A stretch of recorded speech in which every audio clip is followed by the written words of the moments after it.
Welcome back to another video. और इस video में मैं बात करने वाला हूँ डॉकर के बारे में। हम डॉकर क्या होता है, क्या करता है, कैसे यूज़ करना है उसको, ये सारी चीज़ें इसके बारे में हम समझने वाले हैं, क्योंकि डॉकर एक बहुत ही इंपॉर्टेंट टूल है। आप जब भी कोई इंडस्ट्री में एप्लीकेशन बनाते हैं तो उसको डॉकर के थ्रू ही किसी एक जगह से दूसरी जगह पे प्रोडक्शन में मूव करते हैं, ठीक है। क्योंकि डॉकर पे आपका एनवायरनमेंट सेटअप होता है, वो सब धीरे धीरे डिटेल में पढ़ूंगा, क्या होता है डॉकर, कैसे काम करता है, सब कुछ बताएंगे, ठीक है।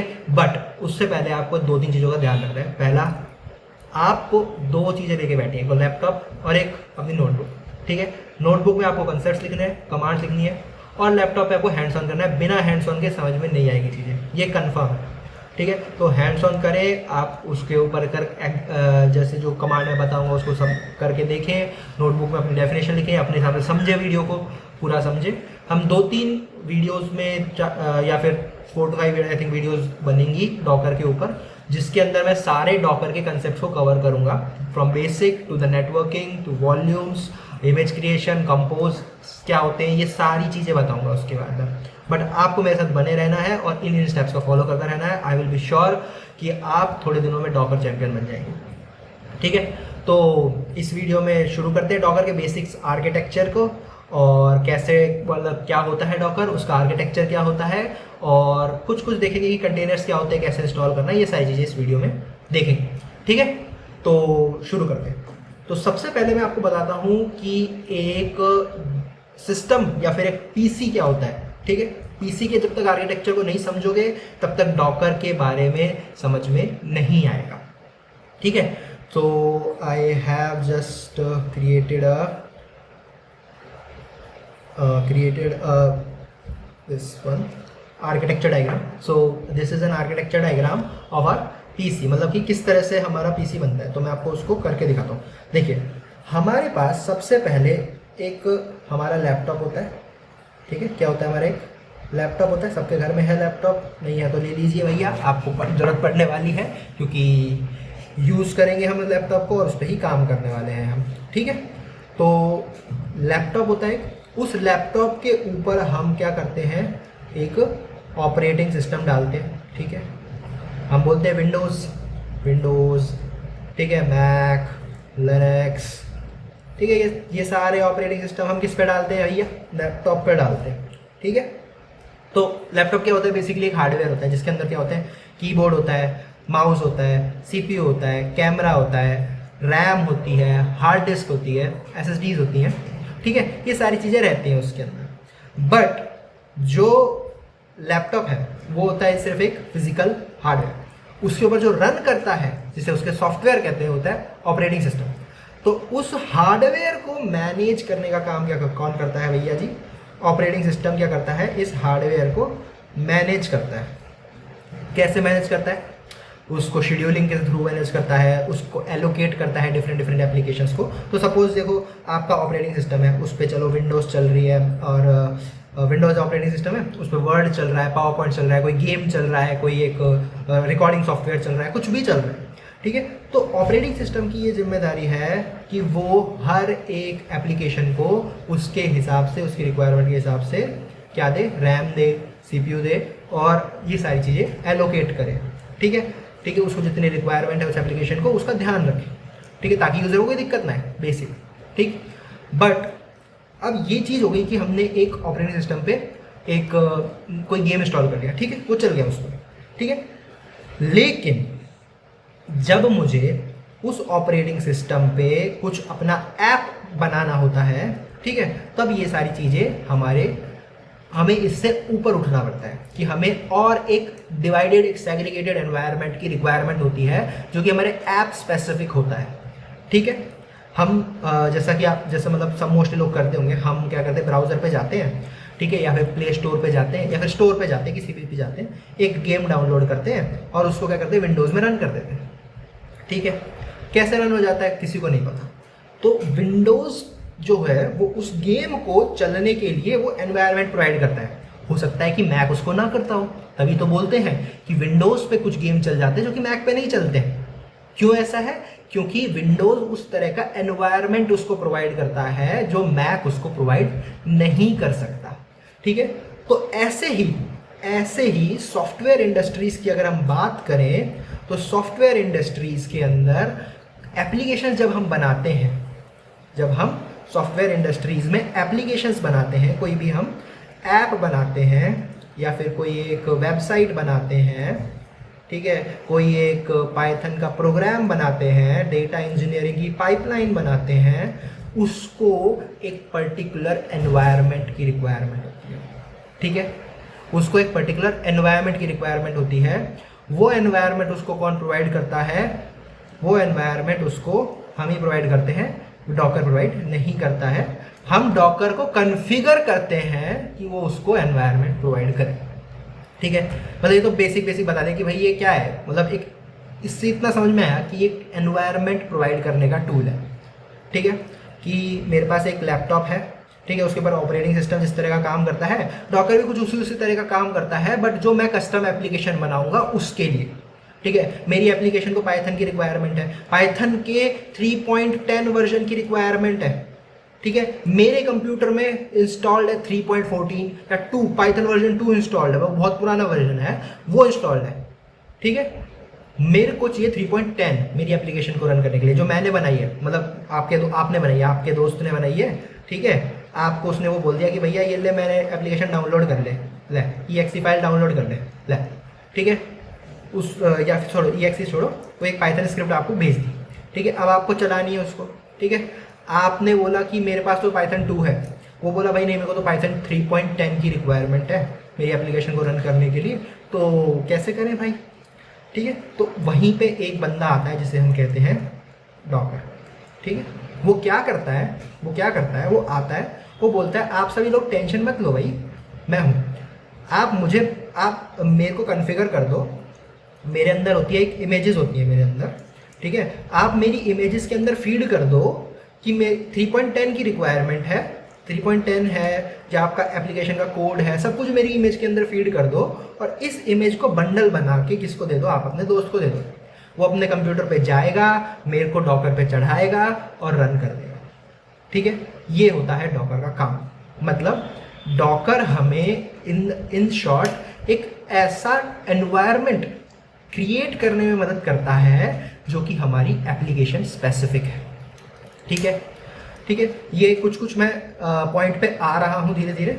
अगर आपको समझ में नहीं आ रहा है तो कोई बात नहीं, आप इसको मैं आगे बढ़ाता जाऊँगा, जैसे जैसे वैसे चीज़ें क्लियर होती जाएंगी, क्योंकि अब ये एक कंसेप्ट जो होता है वैसे घूम फिर के ऐसे घूम फिर के एक पॉइंट पे आता है, ठीक है। क्योंकि बहुत सारी वाइड थिंग्स हमें कवर अप करनी होती हैं, तो धीरे धीरे चीज़ें समझ में आती हैं, ठीक है। तो हमें ये चीज़ समझ में आई अभी तक कि पहला पॉइंट तो ये है कि जो डॉकर है वो एनवायरनमेंट प्रोवाइड करता है। जैसे मैंने बोला कि विंडोज़ में कई गेम चल जाते हैं, मैक में नहीं चलते, वैसे ही मेरे दोस्त के कंप्यूटर पे वो एप्लीकेशन जो उसने बनाई है वो चल रही है, ठीक है, बट मेरे पे नहीं चल रही। क्यों? क्योंकि मेरे कंप्यूटर में वैसा एनवायरनमेंट नहीं है, ठीक है। तो डॉकर मुझे उस एनवायरनमेंट को क्रिएट करने में मदद करेगा, ठीक है, ओके, ठीक है। अब देखो, सुनो, मैं बताता हूँ आपको। अब जैसे ये देखो, यहाँ एक डायग्राम हम देखते हैं, ठीक है। ये डायग्राम क्या करता है, इसमें देखो आप ध्यान से देखिए, यहाँ हमारा क्या है, गेस्ट सर्वर है, यहाँ हमारा हाइपरवाइज़र को एक तरह से आप वर्चुअल एनवायरनमेंट को रन करने का एक प्लेटफॉर्म समझिए। तो इसको अभी के लिए मतलब इतना मत ध्यान दीजिए, पर एक कुछ होता है जिसपे चीज़ें रन करती है, ठीक है, हाइपरवाइज़र है। उसके बाद हमारा गेस्ट ऑपरेटिंग सिस्टम जैसे कि विंडोज़ है, ठीक है, विंडोज़ या मैक या लिनक्स ये है। उसके ऊपर हमारा एक टूल होता है जिसे कहते हैं डॉकर इंजन, जिसे कहते हैं क्या, डॉकर इंजन। मैंने कहा था इमेजेस, याद है, इमेजेस जो होती हैं वो किस पे चढ़ाई जाती हैं, डॉकर पे चढ़ाई जाती हैं, ठीक है। तो इमेज एक फाइल होती है, ठीक है, जिसको डॉकर पे जब आप चढ़ाओगे वो एक ऐप को स्टार्ट कर देगा, ठीक है। तो उसके लिए हमें क्या चाहिए, डॉकर इंजन चाहिए, ठीक है। तो ये एक डायग्राम हो गया, लेकिन मैंने दूसरा भी डायग्राम बना रखा है जिससे कह रहे हैं वर्चुअल एनवायरनमेंट आर्किटेक्चर, ठीक है। वर्चुअल एनवायरनमेंट आर्किटेक्चर क्या होता है कि अभी तक अगर आपने देखा हो तो जो डॉकर है, मतलब जो आपकी विंडोज़ है, डॉकर को बोलते हैं, विंडोज़ है जो, वो एक ऑपरेटिंग सिस्टम है।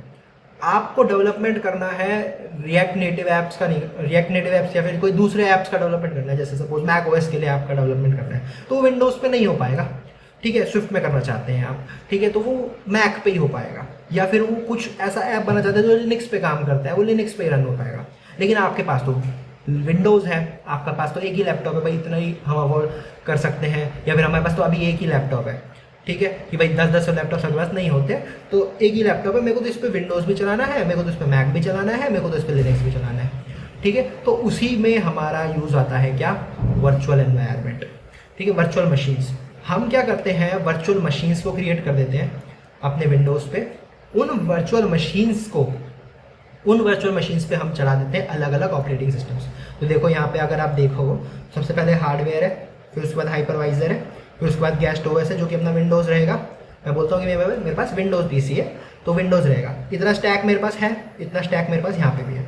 लेकिन डिफरेंस आता है जब मैं ऑपरेटिंग सिस्टम नया करता हूँ, तो जब भी मेरे को कोई वर्चुअल मशीन चलानी होगी तो मैं एक नया ऑपरेटिंग सिस्टम अपने ही विंडोज़ पे डाउनलोड करूँगा, ठीक है, और उसका लिए एक सॉफ्टवेयर आता है VMware या फिर वर्चुअल बॉक्स, ऐसे सॉफ्टवेयर्स आते हैं, उस पर उस ऑपरेटिंग सिस्टम को चढ़ा दूंगा, ठीक है, वो मेरे को एक वर्चुअल मशीन बना के दे देगा जिसके अंदर मैं उस नए ऑपरेटिंग सिस्टम को अपने एग्जिस्टिंग विंडोज़ पे रन कर पाऊंगा। मतलब मेरे पास एक विंडोज़ है, उसके अंदर मैंने एक सॉफ्टवेयर इंस्टॉल किया वर्चुअल VMware या फिर वर्चुअल बॉक्स, ठीक है, उसके ऊपर मैंने एक नया ऑपरेटिंग सिस्टम डाला लिनक्स, उसके ऊपर मैं काम कर सकता हूँ। तो मेरे पास एक विंडोज़ के अंदर लिनक्स के अंदर मैं काम कर रहा हूँ, ठीक है। लेकिन डॉकर के अंदर क्या होता है, डॉकर के अंदर आपका डॉकर इंजन होता है, ठीक है, और उसके अंदर आप इमेजेस डालते हो, ठीक है, ये दोनों कुछ कुछ सिमिलर है पर बहुत अंतर है इनमें, ठीक है। डॉकर के अंदर आप इमेजेस डालते हो और उससे एक ऐप रन करते हो, ठीक है, वो जो इमेज होती है वो इमेज ऐप स्पेसिफिक होती है। यहाँ हम पूरा ऑपरेटिंग सिस्टम ही VMware पे इंस्टॉल कर देते हैं, ठीक है। तो कोई भी अगर आपसे डिफरेंस पूछे कि VMware आर्किटेक्चर में और डॉकर आर्किटेक्चर में क्या डिफरेंस है, वो ये है कि जो डॉकर है वो स्पेसिफिक टू योर एप्लीकेशन होता है, उसकी इमेजेस लाइट वेट होती हैं, ठीक है, उसके अंदर जो एनवायरनमेंट है वो आप जैसा कॉन्फ़िगर करना चाहते हो वैसा ही एनवायरनमेंट मिलेगा। लेकिन वर्चुअल मशीन में क्या रहता है, आपको पूरा नया entire operating system from scratch download करके इंस्टॉल करना पड़ता है, जो कि बहुत ही हैवी होता है, उसमें एनवायरनमेंट भी सेटअप नहीं होता है, और उसके ऊपर डेवलपमेंट जो हमें करना होगा, फिर हमें मैन्युअली एनवायरनमेंट को सेटअप करना पड़ेगा, ठीक है। तो डॉकर जो है वो क्या करता है, हमें हमारे ऐप स्पेसिफिक एनवायरनमेंट क्रिएट करने में मदद करता है, ठीक है। तो आर्किटेक्चर पे तो बात अभी बहुत हुई, तो देखिए अब हमने इतना तो समझ लिया कि भाई डॉकर क्या करता है, उसका आर्किटेक्चर क्या होता है, एनवायरनमेंट भी कुछ कुछ मैंने समझाया कि भाई एनवायरनमेंट क्रिएट कर देता है, और इतना हम समझ गए, ठीक है।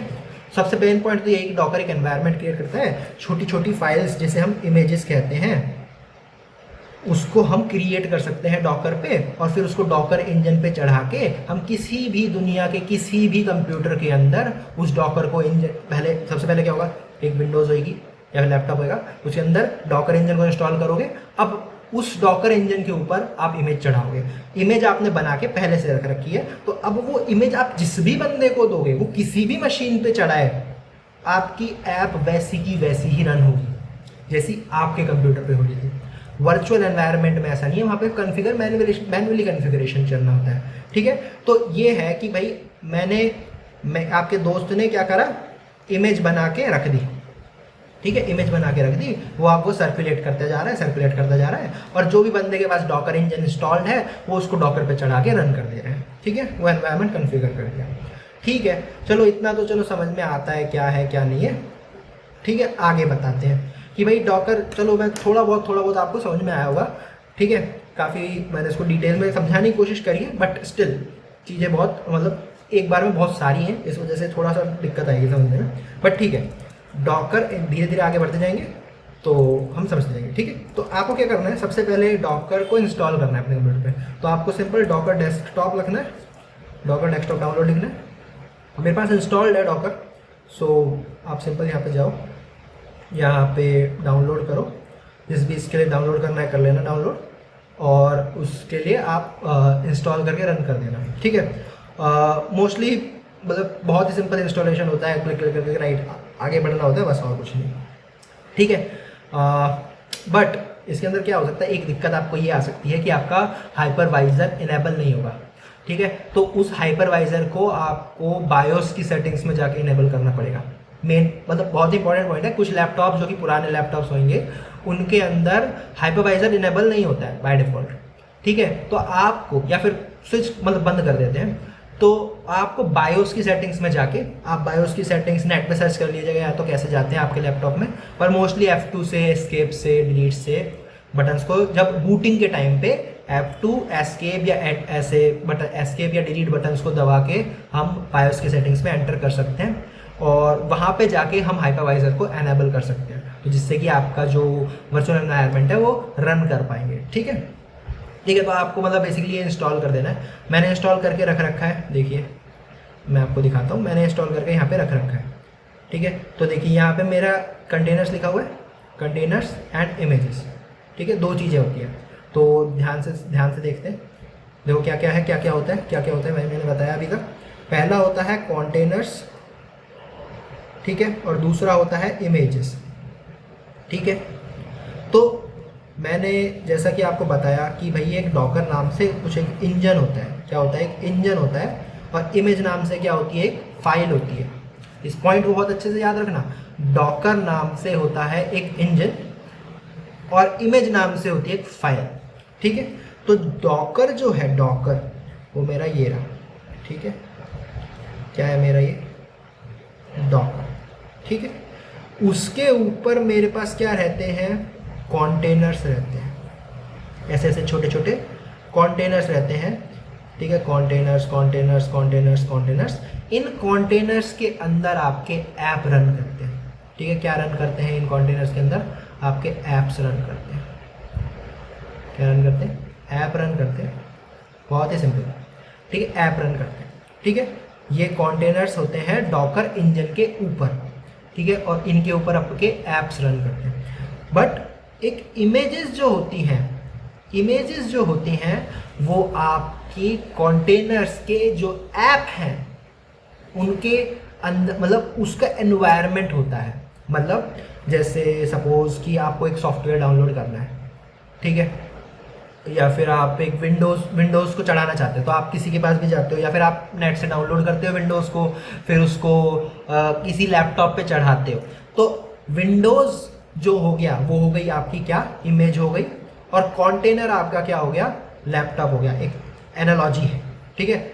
विंडोज़ आपकी क्या हो गई, इमेज हो गई, और कंटेनर आपका क्या हो गया, लैपटॉप हो गया, ठीक है। तो जब भी आपको कोई कंटेनर क्रिएट करना होता है तो उसके लिए आपको एक क्या चाहिए होती है, एक इमेज चाहिए होती है। इमेज के अंदर क्या होता है, वो पूरे एनवायरनमेंट होता है। तो बेसिकली बार बार मैं एनवायरनमेंट वर्ड बोल रहा हूँ, तो एनवायरनमेंट का मतलब क्या है, तो एनवायरनमेंट जो होता है उसका मतलब होता है सेट ऑफ टूल्स, सॉफ्टवेयर्स, ठीक है, सेट ऑफ टूल्स सॉफ्टवेयर्स, और मतलब यही होते हैं, ठीक है। कि कोई टूल, मतलब आपने कैसे बताऊँ मैं, सपोज कि आपको कोई एक गेम रन करना है, ठीक है, उस गेम को रन करने के लिए आपको चाहिए जावा, ठीक है, तो आपको जावा इंस्टॉल करनी पड़ेगी, ठीक है। फिर उस गेम को इंस्टॉल करना पड़ेगा, फिर उस गेम को इंस्टॉल करने के लिए चलो आप, मैंने बोला कि उसको नेटवर्क से कनेक्ट भी करना है तो आपको IP भी डालना पड़ेगा, ठीक है। ये सब चीज़ें आपको कन्फिगर करनी पड़ेगी, उस गेम की सेटिंग्स को कन्फिगर करना पड़ेगा। तो वो सब क्या हो गया, एक एनवायरनमेंट हो गया जिसके अंदर आप गेम को प्ले करोगे। जावा हो गया उस एनवायरनमेंट में, उस एनवायरनमेंट में गेम का कोड हो गया, उस एनवायरनमेंट में गेम की कॉन्फ़िगरेशंस हो गई, FPS हो गई, आपको IP एड्रेसेस जो भी डालने हैं वो डाल दिए। तो ये क्या है, पूरा एक एनवायरनमेंट ही तो सेटअप कर रहे हो आप गेम प्ले का, ठीक है ना। तो वो होता है क्या, एनवायरनमेंट, जिसके अंदर टूल्स एंड सॉफ्टवेयर्स होते हैं, ठीक है। तो इमेजेस क्या होती हैं, images are nothing but the environment, ठीक है। क्या होती है, एनवायरनमेंट होती है जिसको हम किस पे डालते हैं, कंटेनर्स पे, और कंटेनर्स से क्या करते हैं, फिर उनको रन करते हैं। किसको रन करते हैं, ऐप को रन करते हैं, ठीक है। सो ये चीज़ याद रखना, डॉकर के ऊपर होता है कंटेनर, कंटेनर के अंदर होती है इमेज, कंटेनर के अंदर होता है वो इमेज का ऐप इंस्टॉल किया जाता है, ठीक है। तो मैं आपको दिखाता हूँ कैसे। तो देखिए मेरे पास यहाँ पे एक कंटेनर है, ठीक है। इस कंटेनर, सपोज ये कंटेनर है मेरे पास, तो देखो इसके अंदर ये डॉकर डेस्कटॉप है। तो जब भी आप मतलब जो आप इंस्टॉल करोगे ना ऐप, वो खुलेगा तो इस तरह का खुल जाएगा, ठीक है। ये मतलब इसमें मैंने बहुत सारे कंटेनर्स बना रखे हैं, आपके कंटेनर्स नहीं दिखेंगे, ठीक है, बट इनको हम क्रिएट करेंगे आगे फर्दर वीडियोस के अंदर, ठीक है। तो टेंशन लेने की ज़रूरत नहीं है। तो देखिए यहाँ एक ब्लॉक का मतलब हो गया एक कंटेनर रहता है, ठीक है। तो मेरे पास ऐसे मल्टीपल कंटेनर्स हैं, इनको छोड़ देते हैं, ये चीज़ अलग है, बताऊँगा इसके बारे में भी ये क्या होता है, बट इसको देखते हैं। तो जैसे कि चलो मैं पाइथन कंटेनर देख लेता हूँ, पाइथन कंटेनर है ये मेरा, ठीक है।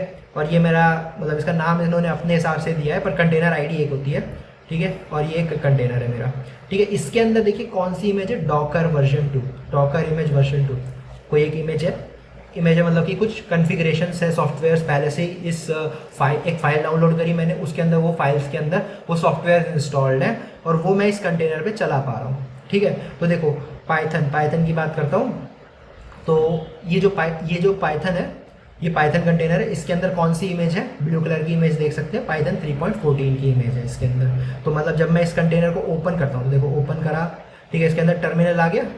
यहाँ पे मैं मतलब इसको शुरू कर देता हूँ मैं इमेज को, ये शायद इमेज ओपन तो रन नहीं है, तो रन कर दिया मैंने इमेज को, कनेक्ट किया, यहाँ से देखिए एग्जिट करके सिंपल मैं इसके अंदर काम कर सकता हूँ। इसके अंदर तो देखिए प्रिंट करना चाहूँगा मैं कुछ भी, तो पाइथन इसके अंदर रन करेगा। कौन सा वर्जन देख सकता हूँ मैं इसमें, पाइथन हाइफन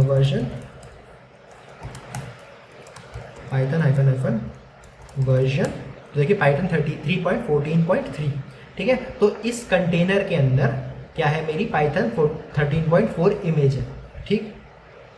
और अगर देखा जाए तो ऐसे मेरे पास ये दूसरा भी कंटेनर है, जिसे कहते हैं मैंने ऐसे नाम लिख दिया सम पोस्टग्रेस, तो कंटेनर का नाम मैंने दिया सम पोस्टग्रेस। बट ये क्या है ये, ठीक है। इसके अंदर अगर आप इमेज देखोगे, अगर आप इसके अंदर इमेज देखोगे तो किसकी इमेज है, पोस्टग्रेस एक डेटाबेस होता है, ठीक है। तो बजाय मैं अपनी विंडोज़ पे पूरा डेटाबेस डाउनलोड करूं, उसके बजाय मैंने कंटेनर में इमेज डाउनलोड कर ली। अब मैं उस इमेज में डेटा डालूं, मैं उस इमेज में चाहे कुछ कॉन्फ़िगरेशन करूं, मैं उसको उस इमेज को अगर मैं अपने हिसाब से कॉन्फ़िगर करके मैं बाहर एक्सपोर्ट कर सकता हूं। उसको मैं बिना किसी देरी के मैं क्रिएट कर सकता हूं, बिना किसी देरी के। बहुत फास्ट हो जाता है इसके अंदर, जब हम बनाने लगेंगे एक बार तो आपको बहुत ही आसान लगेगा समझना, ठीक है। पोस्टग्रेस एक डेटाबेस है, ठीक है, जो कि मैंने एक इमेज और एक कंटेनर के ऊपर रन कर रखा है, ठीक है। तो देखिए कितना यूज़फुल है कि एक डेटाबेस को भी आप रन करा सकते हो, कोई सॉफ्टवेयर दूसरा उसको रन करा सकते हो, जो चाहो आप रन करा सकते हो। आपको सिर्फ एक कमांड लिखनी है और उससे रन हो जाएगा, वह डॉकर रन की कमांड होती है, ठीक है। ऐसे जैसे मैं आपको टर्मिनल खोल के दिखाता हूँ, ठीक है। तो अगर सपोज़ आपको कोई भी एक कंटेनर रन करना है, तो आपको सिंपल डॉकर रन और फिर उस कंटेनर का नाम लिख देना। सपोज पाइथन 3.14 है, तो मैंने उसको रन कर दिया, तो देखो ये इंस्टॉल करने की कोशिश करेगा। आई थिंक मैंने नाम गलत लिख दिया, बट ओके। अगर हम देखें तो ये इस छोटी सी कमांड को सिर्फ मेरे को इसका नाम लिखना है। तो देखो अगर मैं इसके अंदर लेट्स सी मेरा इसका नाम क्या है, पोस्टग्रेस, ठीक है ना। तो अगर आप पोस्टग्रेस की बात करते हो,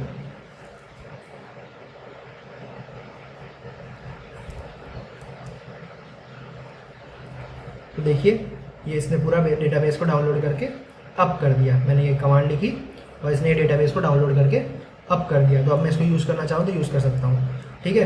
अब अगर मैं इसको ना अपने डॉकर डेस्कटॉप पे देखूँगा, देखिए डॉकर डेस्कटॉप पे अगर आप देखोगे तो एक कोई कंटेनर बन के आया होगा, देखो नया कंटेनर म्यूसिन कैप्लिजन जो भी नाम है इसका, ये रन हो गया है यहाँ पे, ठीक है। तो देखिए कितना सिंपल है, एक कमांड के अंदर आपने डेटाबेस को अप कर दिया है, ठीक है। तो ये एक डॉकर का हमें बहुत पावर है, बेनिफिट है, ठीक है। ऐसे ही इस चीज़ के लिए मैं आपको एक और चीज़ से मिलाना चाहूँगा, जिसे कहते हैं डॉकर रजिस्ट्री, ठीक है। ये अभी बोरिंग लग सकता है, आपको बोरिंग लगेगा ही, बट इट्स स्टिल बहुत इंपॉर्टेंट है और आगे हमें बहुत काम आने वाला है, ठीक है। तो अगर आप अभी तक वीडियो में बने हुए हैं तो बहुत बहुत शुक्रिया, आप चीज़ें बहुत जल्दी सीखेंगे, ठीक है। देखिए यहाँ पे ये डॉकर रजिस्ट्री है, ठीक है। तो यहाँ पे आप इमेजेस को अपलोड कर सकते हैं, कोई सी इमेज डाउनलोड करना चाहे डाउनलोड कर सकते हैं। देखो MySQL की इमेज है, MongoDB की इमेज है, HDBD की इमेज है, तो ये सारी इमेजेस हैं, ठीक है। इमेजेस के नाम है, तो जो भी आप इमेजेस पॉपुलर इमेजेस हैं आप अपलोड भी करना चाहें तो अपलोड कर सकते हैं, डाउनलोड करना चाहें तो डाउनलोड कर सकते हैं। ये है डॉकर रजिस्ट्री, डॉकर हब, ठीक है। यहाँ पे आपको ओपन सोर्सेज इमेज मिलेंगी, भर के मिलेंगी, ठीक है। तो आप चाहें तो अपने दोस्त को यहाँ पे अपलोड करके इमेज डाउनलोड करने के लिए दे सकते हैं, ठीक है। सो इस वीडियो में इतना ही रखते हैं। अगली वीडियो में हम देखेंगे कि डॉकर के कंटेनर्स को कैसे क्रिएट करते हैं, डॉकर रन कमांड के बारे में जानेंगे, इमेजेस कैसे पुल करते हैं वो जानेंगे, ठीक है। बेसिक थोड़ा सा कमांड्स को जानेंगे कि कैसे डॉकर के ऊपर कंटेनर्स को हम रन कर सकते हैं, कोई भी इमेज को रन कर सकते हैं, ठीक है। तो इस वीडियो में इतना ही, तब तक के लिए पढ़ते रहें और सीखते रहें। Best of luck.